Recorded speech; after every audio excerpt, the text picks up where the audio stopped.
এই দেখো সকালে চলে এসেছি তোমাদেরকে ভিডিওটা দেখাতে। সকাল সকাল আজকে আমার সমাজ বন্ধু ভাইরা চলে এসছে নোংরা পরিষ্কার করতে। শহরে এত মানুষ, এত কি করে পরিষ্কার থাকবে শহর বলো? কিন্তু আমাদের মতন পাবলিকরা এই পরিষ্কার রাখি না বলে শহরে সমাজ বন্ধুদের সাহায্য রোজই দরকার পড়ে। আমরা সবাই যেন সুস্থভাবেই বেঁচে থাকি আর সবাই সবাইকে এরকমভাবেই সাহায্য করতে পারি। দেখো সকাল সকাল আবার চা বিস্কুটের খেলা শুরু করে দিয়েছি।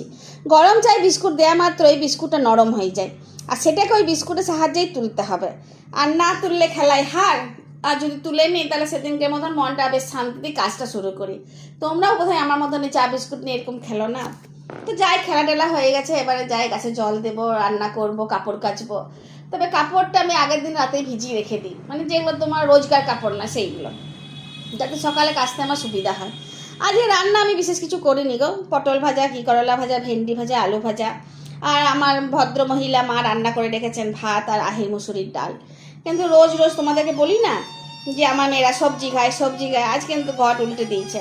তিতলি তবু মুখ বুঝে খাচ্ছে আর বিলু হাসছে, প্রচণ্ড হাসছে। হ্যাঁ রে বিলু, এত হাসছিস কেন? পাগল হলি নাকি? হ্যাঁ, খাবারটা দেখে ভালো লাগছে বলে হাসছিস নাকি? কি হলো কি বল, কি আনলি, কি আনিছিস? চিকেন বিরিয়ানি? বাহ, ক প্লেট আনিছিস? 2 প্লেট? সে যায় আনাবি আনা, এই ভাতের সাথে আমি ভাত তুলে রেখে দেবো, রাতে খাওয়াবো। এখন আমিও চিকেন বিরিয়ানি খাবো। 2 প্লেট তোকে কে আনাতে বলেছে? ঠিক আছে বন্ধুরা, আমি যাই তাহলে, বিরিয়ানি খাই 2 প্লেট। আর কী করবো, ওই একটু একটু করেই খাবো সবাই মিলে ভাগ করে। তোমাদের ভালো লাগলে তোমরা ভিডিওটা দেখবে যখনই পাবে সময়। তাহলে আমি আসি, ধন্যবাদ।